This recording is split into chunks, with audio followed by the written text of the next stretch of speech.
Welcome back. We are about to start our panel discussion on how to succeed over this holiday, the retail peak.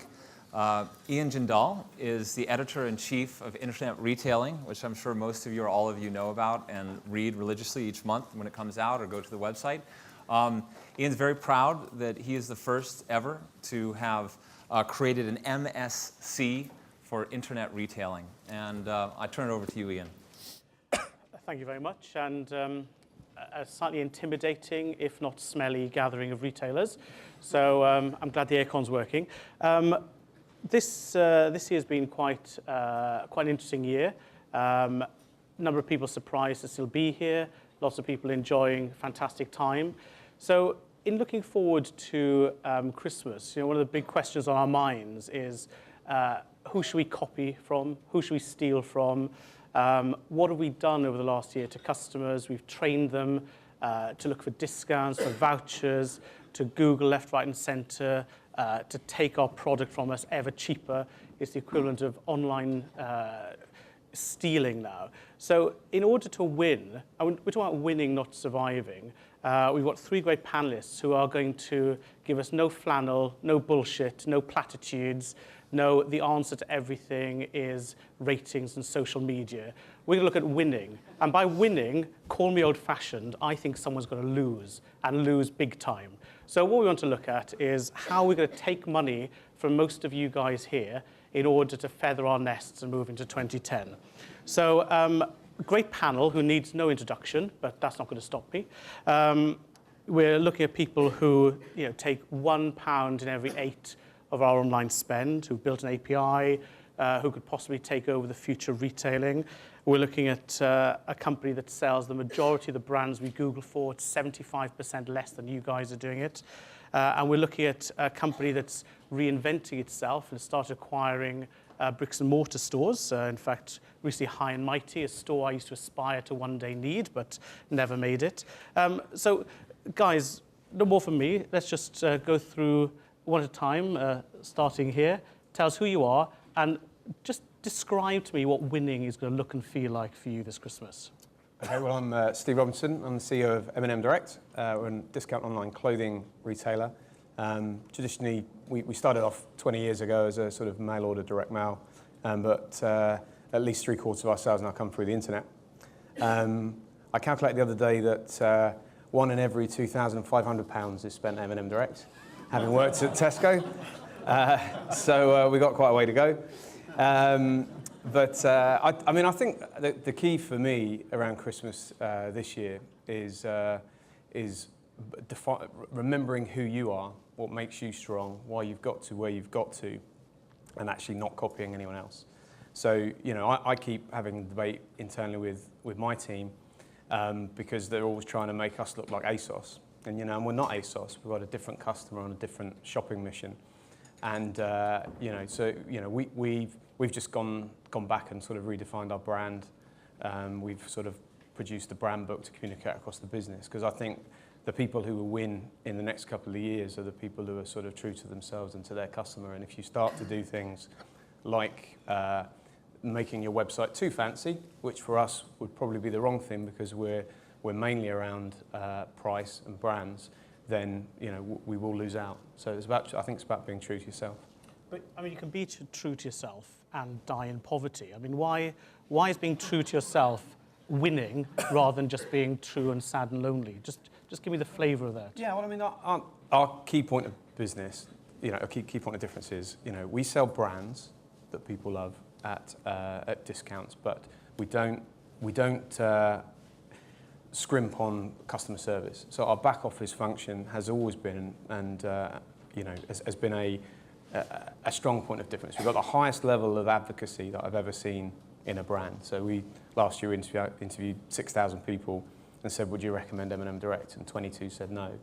It's just never seen that in a business. So by not promising the world up front, which is what a lot of people are trying to do at the moment, and do things that are even more demanding on their supply chain, and by sticking to the knitting and making sure that we're, and by not over trading actually and growing too quickly, which may sound counterintuitive, but by, plotting a sensible path through this, I don't think it's just about this Christmas. I think, You know, if you get 50% growth this Christmas and you get shit customer service, then and if you're paying whatever it is, 20, 30 quid per new customer through something like Google, then if those customers don't come back to you but that's the truth, right? And if they don't come back to you next year, then you know you're onto a hiding. So I think it's about being true to yourself, not trying to reinvent the wheel, and being, to some extent, being a bit patient about it.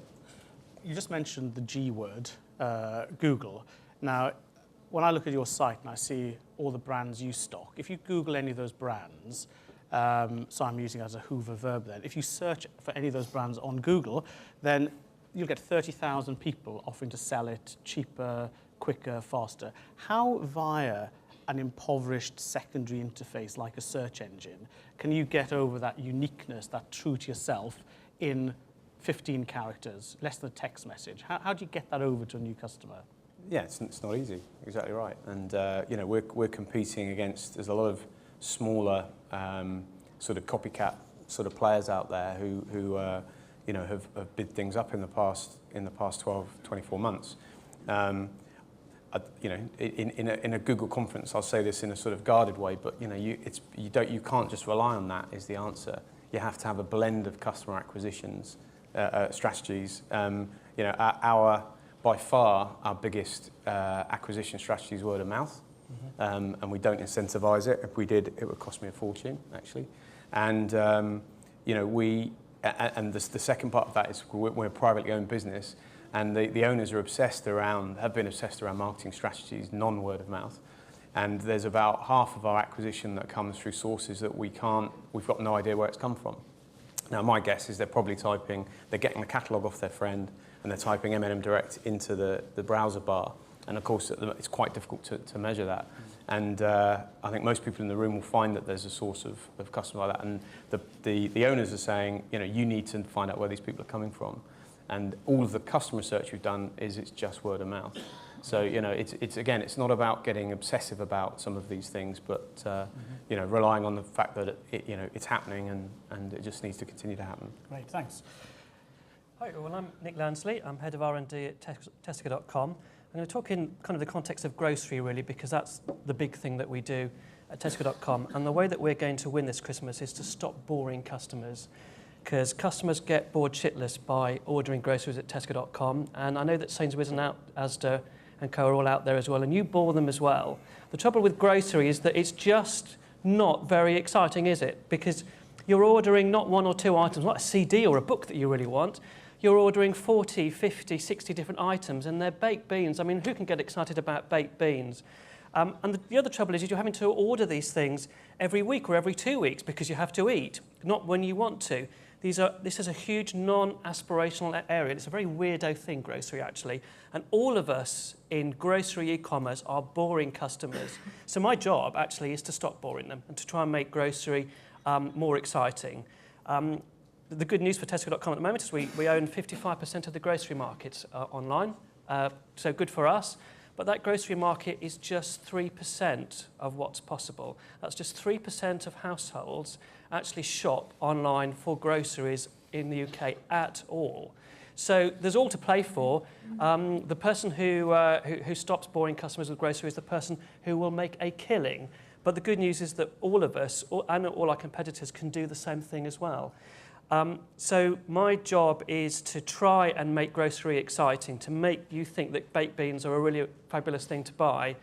And the way I'm doing it is by sorting out something called an API, an application programming interface, which actually allows our data to be used by third-party developers, people who we think will do a good job of making grocery exciting, by making it more convenient, or by allowing, say, little and often shopping. So when you sit down for that terribly boring 1 hour ahead of tedium trying to put all your grocery items into a basket, you discover that your basket's already full of stuff.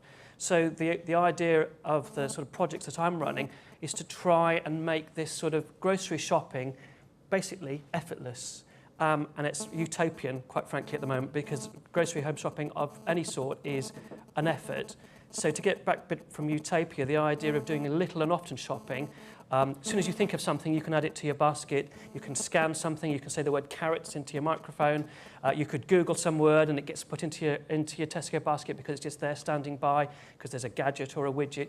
It's the sort of thing that customers want, because can you imagine how delighted you will be as a customer with that 1 hour of tedium ahead when you sit down and discover that all the things that you want are already in your basket and all you have to do is check out. If we can get there, and as we intend to get there first, then we will win this Christmas. So, I mean, I know you've got a background in IT, Nick, and therefore our definitions of exciting may vary somewhat. Okay. I understand that.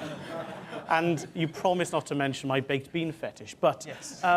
the absence of pain is not the same as joy. So just because grocery shopping is less painful than it used to be, I wouldn't really say that you've delivered on your promise to make it less boring. Can you give me an example, leaving aside augmented reality, bean tins, or tap dancing cream crackers? What is it that's going to be exciting me about spending money with you? The excitement comes with the fact that you find grocery shopping for the very first time effortless. I'm never going to get you really excited about baked beans or actually the majority of items. Okay, for foodies, you'll go for some of the more interesting stuff. But most of the time, the toilet rolls, the nappies, I am never going to make you excited. If I find a way of doing it, then that's me sorted. So the way of doing it is making it happen so instantly, so painlessly, that you actually feel a joy at the fact that you don't have that hour ahead. So it's the joy in the absence of pain is what I'm aiming at. So everything that we want to do now, and we have about 800 different ideas thanks to a recent innovation event coming from customers that will make the job of grocery effortless or at least painless for them. If we can implement them with our third-party developers as well as ourselves, we will get there. But I'm never going to promise grocery shopping joy just at the moment. I'm sorry. Damn, that was nearly a scoop there. John. Okay, thanks. I wasn't sure whether this event was called Winning This Christmas or Whining This Christmas. I suspect there might be a bit of whining going on at different times. My name is John Hinchcliffe. I'm from N Brown. I'm the Marketing Director of JD Williams. JD Williams is the home shopping interests of N Brown. We operate over quite a variety of trading titles, some that your mother would recognise like Ambrose Wilson, Heather Valley, some of which titles are much newer like Marisota, Giacomo, simply be titles that have grown up in the last few years. The mission of our business is very much about identifying niches of customers and giving solutions usually based on their size. So we offer ladies fashion up to size 36. We sell ladies bras up to size 54L, which is, I always seem to move my hands when I say 54L. I don't know quite why I do that. Wide-fitting shoes is also a great area of speciality for us, but we are, as a business, trying to pick up different niches where then we can cross-sell our different product ranges. So we often find that a bigger lady has a heavier bust, so we can sell corsetry, more weight on her feet, so she needs wide-fitting shoes and so on. So we try to be fit specialists in our business. Increasingly, we are moving into menswear. We have a couple of brands there, Giacomo, that I've mentioned, and Premier Man. And we tend to find that relatively larger ladies tend to have relatively chunkier husbands. So it's another cross-selling dimension for us. So that's the nature of our business model. Ian's been really posing the question, which is, what will identify the difference between effectively winning and losing? And certainly we have the view in our business that we will win when we are true to the USPs of our business rather than trying to spray and pray. If we can get over our message of being a size specialist, a fit specialist, somebody that can bring comfort to middle-aged or older ladies with some of our size propositions, or even to younger ladies as time's going on, we believe we will win. The time when we believe we would lose is if we just get into the spray and pray, trying to trade on price, trade perhaps with the colleagues on my right here. That's when we believe we would lose. And I think one of the comments I would make at large is that when we are talking about what's the difference between winning and losing, the old rules of retail still apply, that fundamentally at the end of the day you've either got to be different and specialist, or alternatively you've got to offer an outstanding price. And those rules for this Christmas apply just as they've ever done before, and frankly they will apply in the future as well. I mean, it's interesting that you're all talking about fundamental values, and I'm seeing your lips move, I'm hearing the words, but I'm struggling to give a toss one or another. And I just keep thinking about how, in a high street world, I can see you walk the walk, I can see your windows, but on the web, especially when you look around at this vast density of iPhone-wielding middle-class professionals, we're not seeing people even going to screens anymore. So we've got a very impoverished interface by which you can get over these fundamental values that you're all espousing.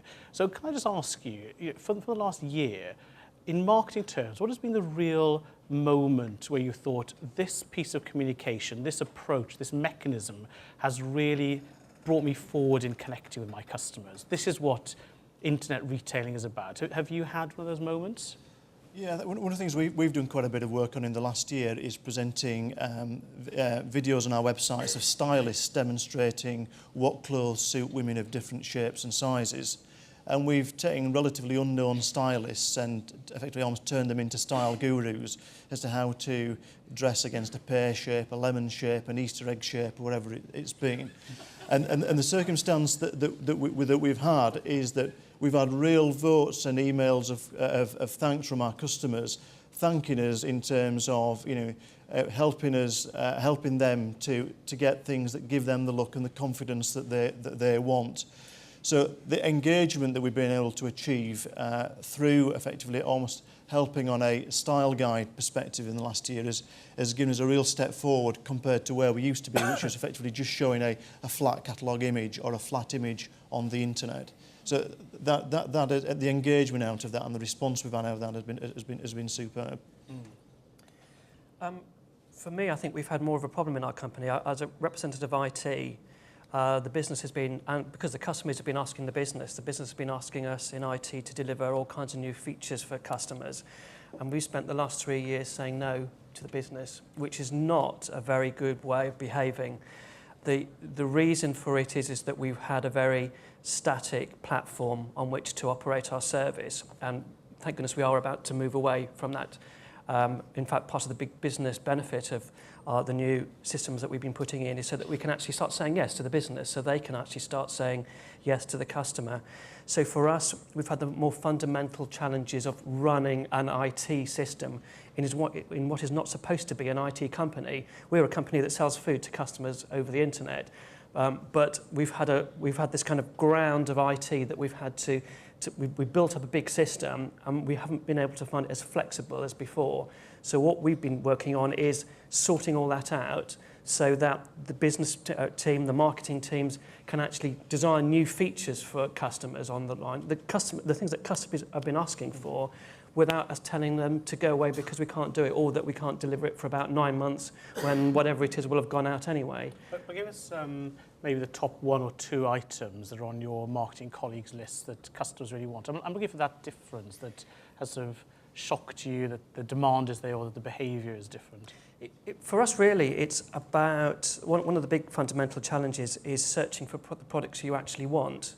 So you search for chocolate and you get 1,000 results. You search for other popular products and you misspell them and you don't get what you're looking for. I mean, goodness, we know how we spell Kellogg's, with L's and G's and apostrophes and all the rest of it. So the challenge that customers have found and that marketing have found as a result is not being able to find what they're looking for. Can you imagine if there's anything worse than not being able to find what you're looking for? I mean, in aspirational items where you're buying 1 or 2 items, these guys would be out of business. With us, because we were ordering 50 or 60 and you're not too excited about not finding a particular product, we can get around it. But the whole thing for us is to try and get search to an incredible place. Because if we don't get it right, you can bet it our competitors are getting there. So if we can get search right, which is what we're doing now, sorting it all out, customers will be able to shop for what they want and we'll be able to promise that through our marketing efforts to them for the first time. Cool. Steve, you turn up in virtually every search I do these days. So what's the customer insight? What have you done that you're really pleased with? Well, I've started to get in Giacomo catalogues actually, which is they're targeted at sort of 40-year-old chunky men. So you need to sort that out. I don't know why I'm getting them, but something's not quite right in your targeting somewhere. I think my biggest concern, Steve, is you look like a credit reject. So, Touche. So no, I know this. I guess you're expecting me to come out and say, we're just sort of doing laser guided pricing or something. The reality is, we realised this year that we'd lost our point of difference because we used to be a brand that was a discount to the market, and now the market's discounted. Every event I go to, everyone's launched a clearance version of their website, and so we lost a massive point of difference. So what we've had to do this year is up our game. So we never used to do promotions at all. So if you go to the website now, you'll find 20% off, an extra 20% off, something like, I don't know, Nike or Adidas or something, and or last week we did 20% off bench. So we've had to raise our game in terms of those. We don't do any price establishment. So these are absolute savings off our everyday sort of low pricing. But there was no point of interest for customers coming to the site anymore, and so we built a promotions engine which we never needed before because we were everyday low price business, and we're seeing the uplifts, and it's hard. You have to give a little bit of margin up to do it, but the reality is when they come to the site now, there's always something new, interesting, which there wasn't, and we have got another point of difference now against other people. I mean, I was interested earlier on, you were talking about your referral traffic and not really knowing necessarily where it comes from. That just worries me. So people would kill for high net promoter scores, they'd kill for word of mouth. Can you tell me a bit more about, when you look at it from M&M Towers, you see all this free traffic coming in. How do you talk about it? You're just thankful, you hug each other. What are you doing about this this referral traffic? We do a lot of hugging. Around the large waistcoats. Yes, exactly. There isn't a... M&M Towers is actually a sort of 70s building and industrial estate, so I wouldn't over-egg. We don't have many beanbags and stools and things. It's quite urban. So the reality is that, again, I could spend a disproportionate amount of time tracking that down. I've got a very small marketing department. We are very fortunate to have that. Absolutely for me, again, this Christmas is I think one of the reasons they come back is we don't overcomplicate the business and we don't sort of overpromise. So we say 3 to 5 days for our delivery service. If you live in a conurbation, you're probably going to get it next day, is the reality, apart from maybe at Christmas because the peaks are a bit trickier. So we don't overpromise. We do what we say every time that we do it. We've got a great customer service team. Unlike some people in the room, possibly, we have a call centre that you can phone up, and even if it's as simple as to say, where is my order? Everyone in the room is obsessive, probably, about cutting down calls to their call centre if they get them for where's my order. I see it as marketing spend. If someone wants to phone you up and say where's my order, you go, well, it's on its way. It's much easier than sending an email back saying it's on its way, because they'll probably try and phone you anyway when it's on its way. And a lot of businesses are going to the effort of integrating some of the carrier information into their websites. Whereas if you're sending a customer to a website where it's sort of saying Miss Sort at Droitwich Hub, it means nothing. It means absolutely nothing. So I think the focus I keep saying to my guys is, absolutely look over your shoulders, look at some of the innovations that other people are doing, but don't forget what's made you strong over 20 years, which is really focus on not overcomplicating the business, not overpromising, and delivering at the back end. Because there's so many things going on at the moment where people are chasing that pound but ignoring the back end and the ability of the back end to cope. And I think in the long term that's going to hurt a lot of businesses, because people are fickle now. When we speak to our customers, they're saying we have a choice of where we're going to spend our money. So it's not just about price, it's about the sort of basics of retailing. We've got a choice, and if you screw up, I'll go somewhere else. But let's look a bit more at that, because we all talk about being customer focused, yada yada yada. Whereas in fact, normally we really are. Okay, we'll look at that in a second, because most people use technologies. They never have to meet a halitosis wearing shoplifting customer face-to-face anyway. But if we look at this generation that's, digesting JCPenney, High School Musical, advertising, how best to get bullied at school, turn up in outfit number 3 from the JCPenney video, I'd have thought. Especially when everyone can tell you how much it cost exactly and what the merchandising alternatives were that you didn't go for. But, so customers are savvy. My kids see the internet and television just as an opportunity to create shopping needs. They can, use voucher engines, take from us, etc., etc., etc. But from your perspective, what has changed about the 29 Christmas customer? Why are they different? It just in any sense that is going to change your behaviour to them. Well, I think there's 2 things there. One is that what makes it difficult from a retailer aspect now is that when I used to work in retail strategy years ago, I used to talk about choice, value, convenience, display, stroke theatre. All of those things used to have specialists that would concentrate on 1 or 2 in store-based retailing. You would have other people who would concentrate, range, I guess, another one. So you take all of the standard things that used to be what retail strategy was about, that used to focus on 1 or 2, and the internet's blown that away. So now you are expected to be convenient, cheap, have great, it has created a level playing field, and Nick and his team can create the most beautiful website, and then the week after Ocado will copy it and create a similar set of functions. So it's made it much more difficult. So it seems like the easiest place to work because there's been growth there in terms of internet retailing, but it's going to become the most difficult because it's very easy for everyone to replicate each other. And from a customer aspect, they're basically realising that and shopping around more. And I think most people in the room would have seen a massive increase post-Christmas in visits and a fall in conversions. I think it's sort of well documented that that's been going on. So the nub is how do you convert those people who have decided that they're going to shop around? And I think it's where some of the big brands benefit because if you're coming to, if say TK Maxx were transactional on clothing, which they're not at the moment, they're in handbags.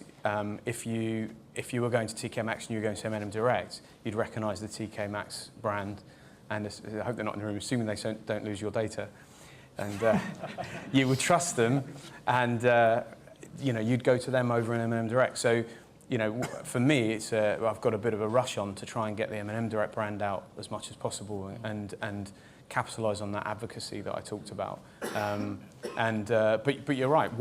It is almost impossible now to have a point of difference. It's Yeah, on that then, indistinguished grocery retailer. How's the customer changed? It's I think basically it's we have had to change for the customer. So the challenge we've got basically, it costs tens of pounds to acquire a new customer, particularly to our online service. And we're as good as our last delivery. If we had a pretty bad delivery with a driver who was a little bit dishevelled and in a hurry and throws the goods on the floor mat and drives off, we've lost them basically. So are you seeing people actually switching between supermarkets? I thought that was on the decline. No, I think at the moment it's on the increase, not on the decline. With the recession, price is key, so Tesco and even companies such as Waitrose have introduced value lines or economy lines, which are between value and standard, whatever that is, to confuse everyone, to give some more differential price points.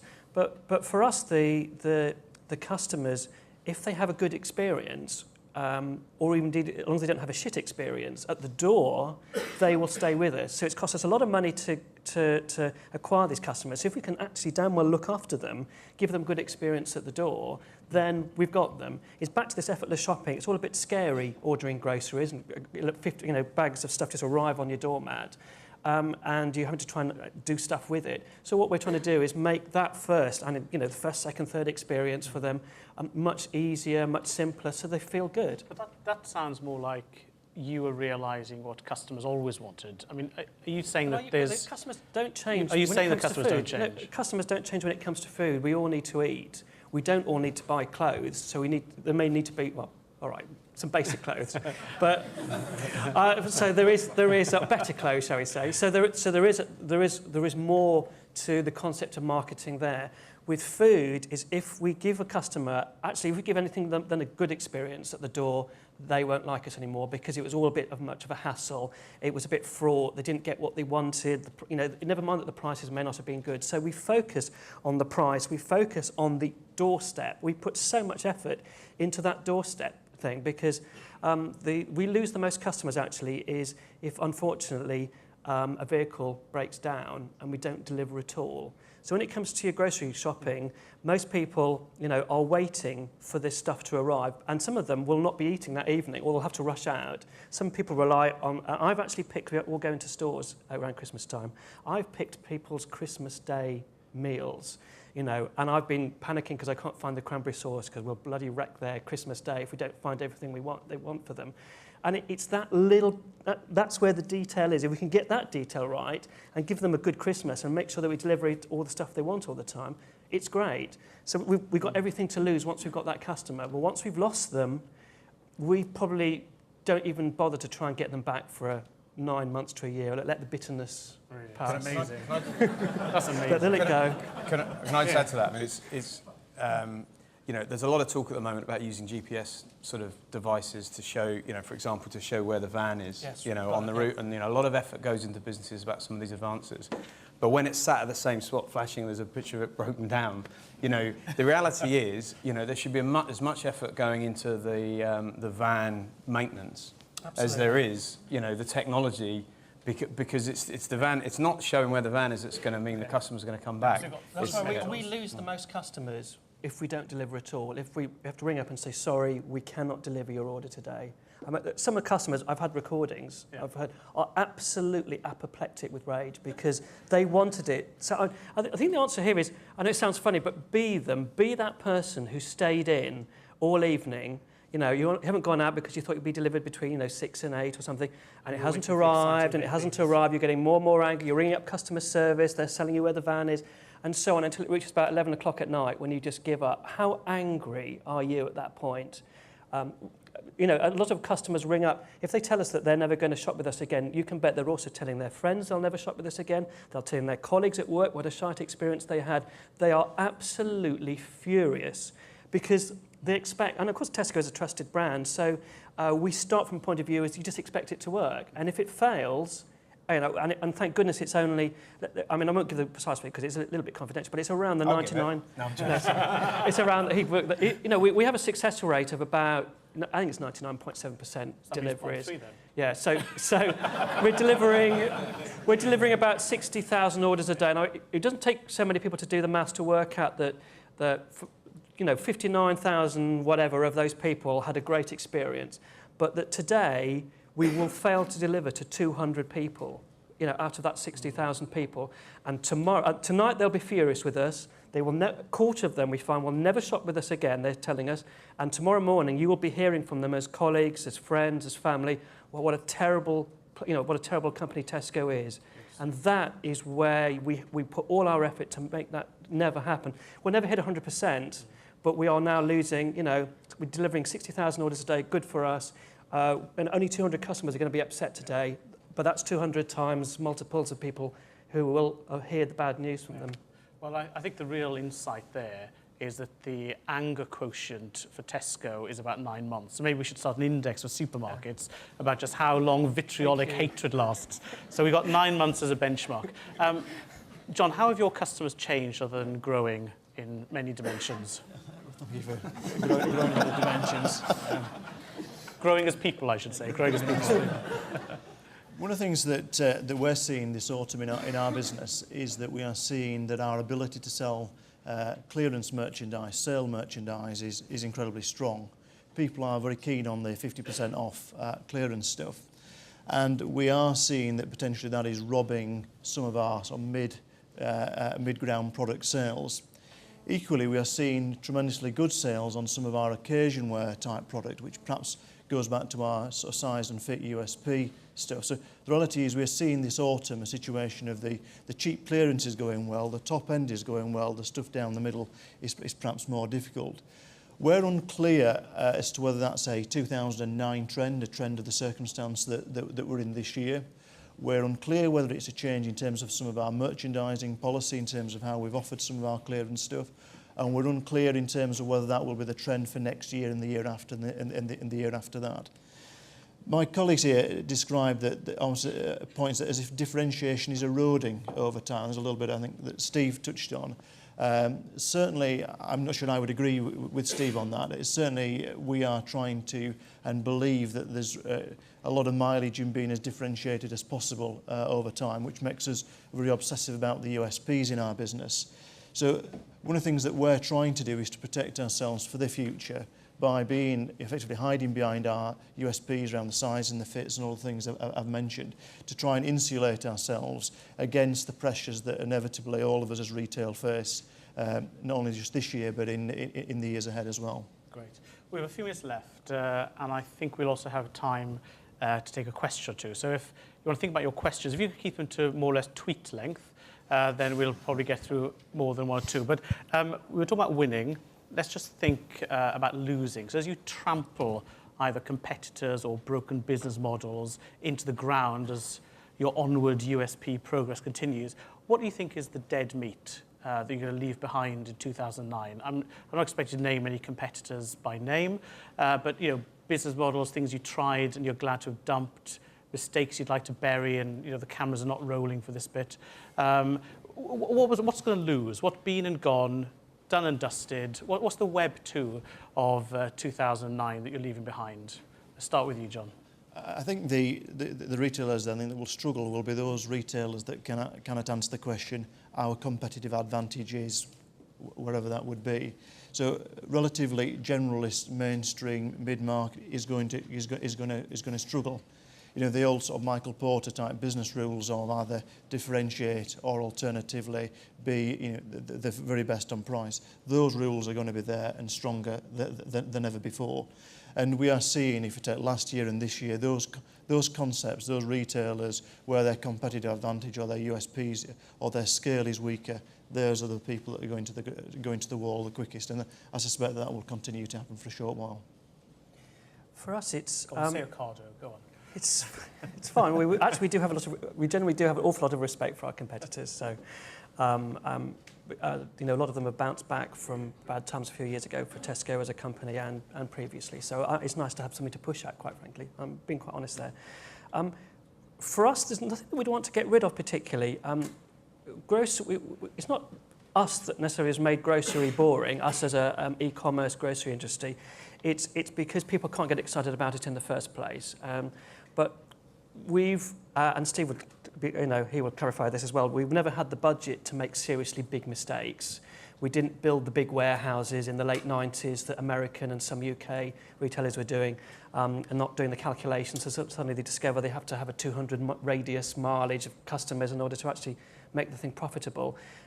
We've kind of just had a little bit of budget to do little things and then just grow gently. So I'm actually quite proud to say on behalf of my colleagues and on behalf of the e-grocery commerce industry, because of the tiny margins, the mistakes we've been made are tiny as well.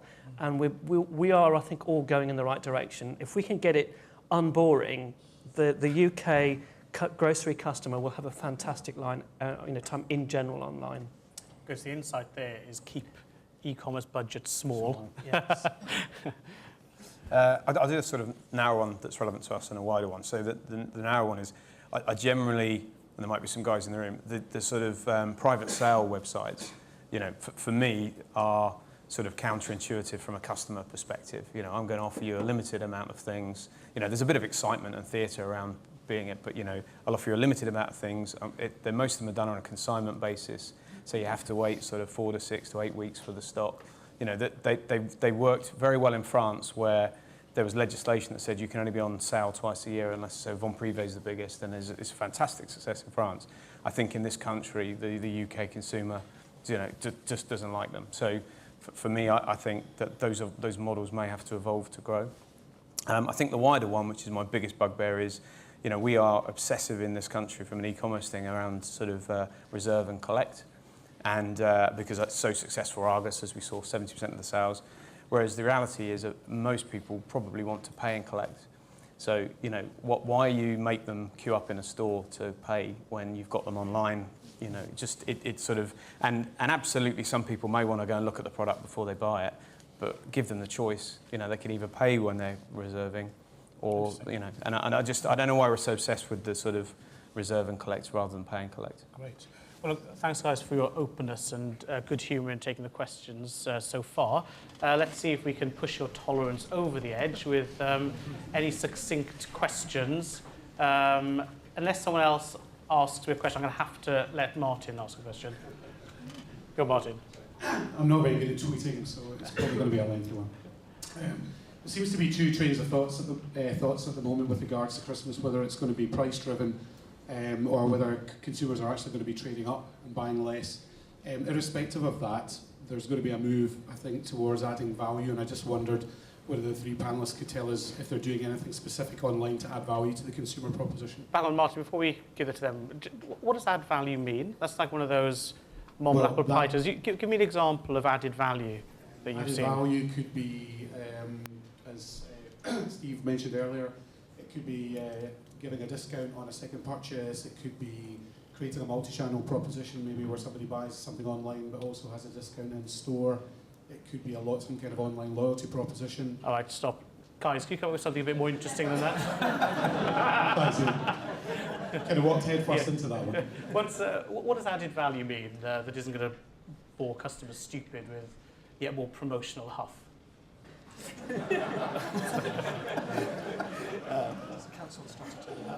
I think I'll try and hoof an answer to this one to them, just to say.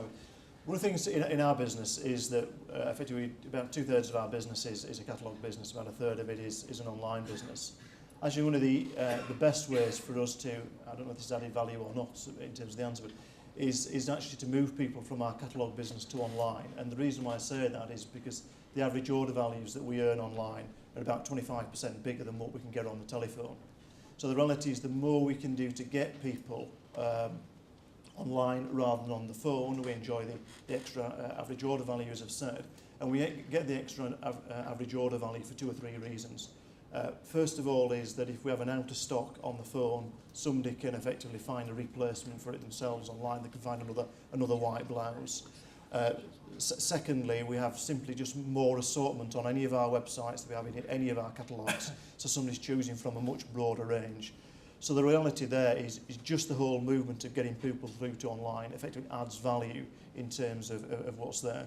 We then, in a whole series of tactics of trying to get people to make the first order online, to go online to get a different type of promotional style from us. But the other benefit that really pays for that with us in our business is that our operating costs of operating online are cheaper than we operate in a standard catalogue telephone environment. And that's because we get the benefits of the extra collation and we don't have the operating costs of somebody answering the phone. So yes, we're doing a number of tactics, but it's actually how we're using the channels that's probably the big driver for us. Great. I'm going to wind it up there, if I may, just because time has taken a march on us, so we need to get some back. So if I could thank Miss Moss from Droitwich, Mr. Boring Baked Beans, and Mr. and Mrs. Chunky. I'd like to thank you all for your contribution and thank you for helping us understand what's going to win this Christmas.